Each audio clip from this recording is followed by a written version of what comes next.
This is day 11 of reading the book with pen in my mouth. In these 10 days, yeah, I'm getting some clarity over my vocals and also my pronunciation is also improving.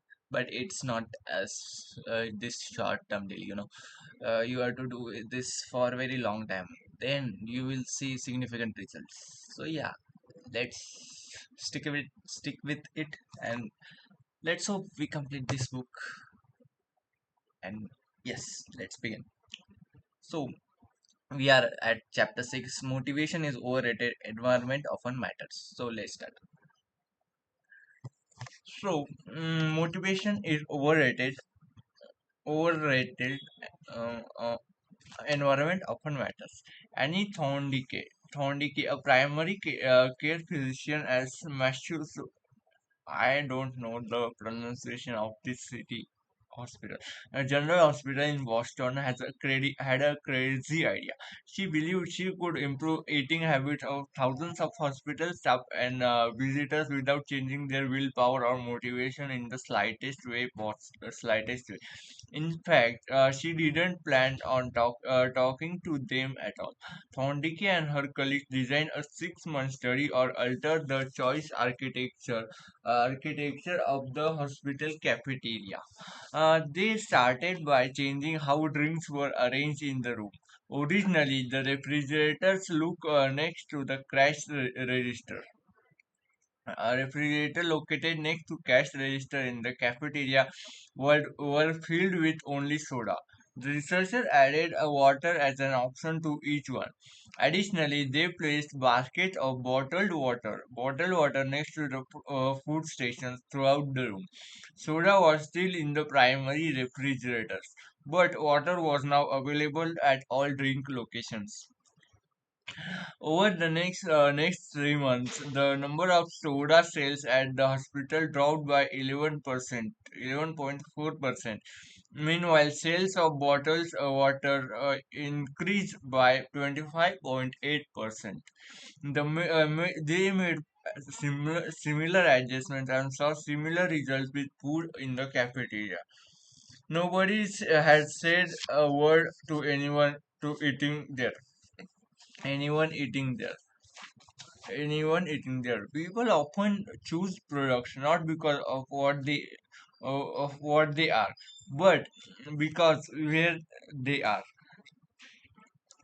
If I walk into kitchen and see a plate of cookies on the counter, I will pick up half a dozen and start eating, even if I hadn't been thinking about them before and didn't necessarily feel hungry. If the communal table at the office is always filled with donuts and bagels, it's going to be hard not to grab one every now and then. Your habit change depending on the room you are in and the cues in front of you. Environment is the invisible hand that shapes human behavior. Despite our unique personalities, certain behaviors tend to arise again and again under certain environmental conditions. In church, people tend to talk in whispers. On dark street, people act wary and guarded. In this way, the most common form of change is internal, but external.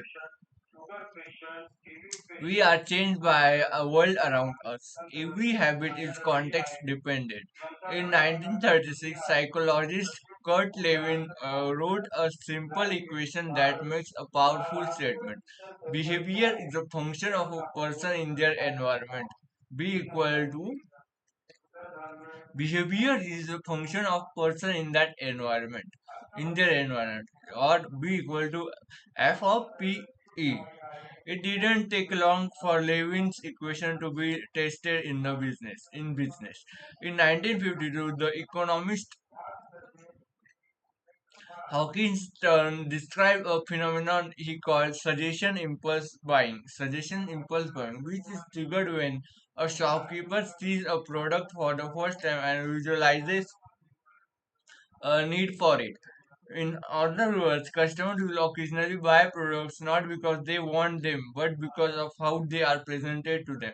For example, items at eye level tend to be purchased more than those near to the floor. Near the floor, this reason, you will find expensive brand names featured on easy to reach location on store shelves because they drive the most profit, while cheaper alternatives are tucked away in harder to reach spots. The same goes for end caps, which are the units at the end of aisles.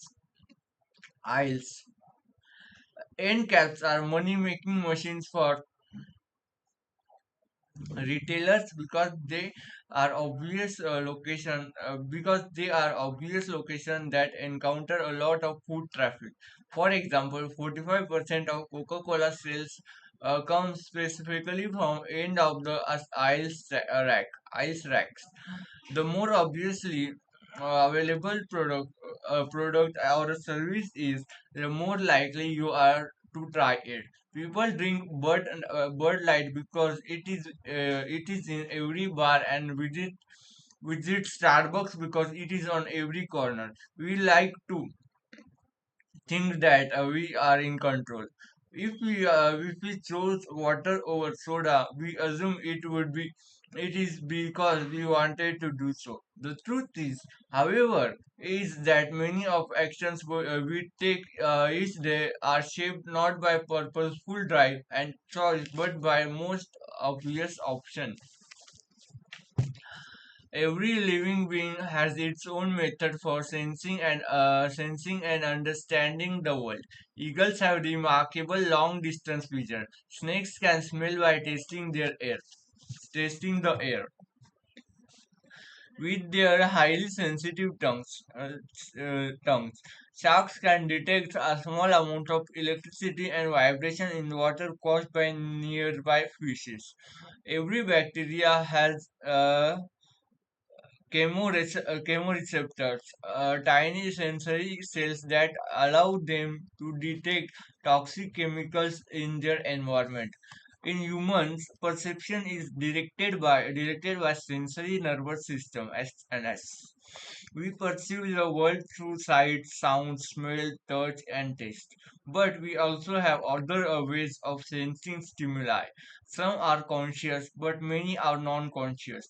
For instance, you can notice when the temperature drops before a storm, or when the pain in your gut rises during a stomach ache, or when you fall off balance while walking on the rocky ground. Receptors in your body pick up a wide range of internal stimuli, such as amount of salt in your blood one anyone need to drink when thirsty. The amount of the most of powerful human sensory abilities, however, is vision. The most powerful of all sensory abilities, however, is vision. Human body has about 11 million sensory receptors. Approximately 10 million of them are decided to sight. Some experts estimate that half of the brain's resources are used on vision. Given that we are more dependent on vision that any other sense, it should come as no surprise that visual cues are the greatest catalyst of our behavior. For this reason, a small change in what you see can lead to a big shift in what you do. As a result, you can imagine how important it is to live and work in environments that are filled with productive cues and devoid of unproductive ones. Thankfully, there are good news in this respect. You don't have to be victim of your environment. You can also be the architect of it. So, how to design your environment for success?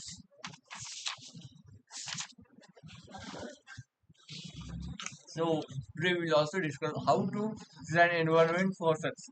So during the energy crisis and oil embargo in of 1970s, Dutch researchers began to pay close attention to country's energy usage. In one suburb near Amsterdam, they found that some homeowners used 30% less energy than their neighbors, despite the homes being of similar size and getting electricity for the same price. It turned out the houses in their neighborhood were nearly identical except for one feature, the location of electrical meter. Some had one in the basement, some others had the electrical meter upstairs in the main hallway. As you may guess, the homes with meters located in the main hallway used less electricity. When their energy use was obvious and easy to track, people change their behavior. Every habit is initiated by a cue. We are more likely to notice cues that stand out. Unfortunately, the environment where we live or work often make it easy not to do certain actions because there is no obvious cue. There is no obvious cue to trigger the behavior. It is easy where it's easy not to practice the it unfortunately the environments we live or work often make it easy to not to do a certain action because there is no obvious cue to trigger the behavior. It's easy not to practice the guilt. It is easy to not to practice guitar when it's tucked away in the closet. It's easy not to read a book when the bookshelf is in the corner of a guest room. It's easy not to take your vitamins when they are out of sight in the pantry. When the cues that spark a habit are subtle or hidden, they are easy to ignore. By comparison, creating obvious cues can draw your attention toward a desired habit. In early 1990s, the cleaning staff at Schiphol Airport in Amsterdam installed a small sticker that looked like a fly near the center of each urinal. Apparently, the men stopped up to the urinals.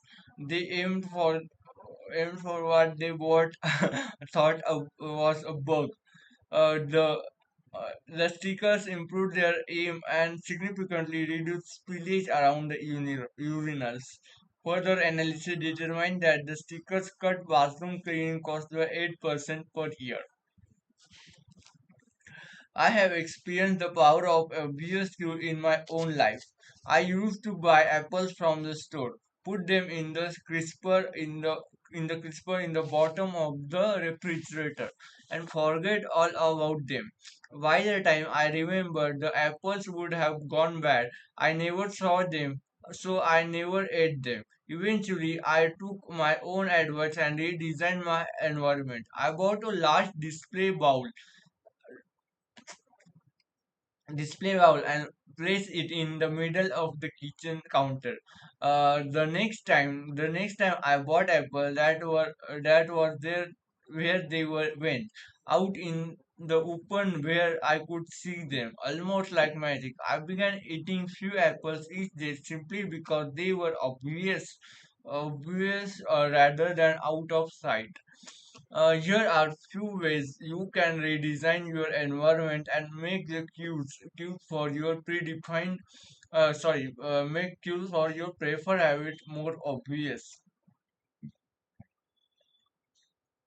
If you want to remember to take your medication each night, put your bill water directly next to the facet in the on the bathroom counter. If you want to practice guitar more frequently, place your guitar stand in the middle of living room.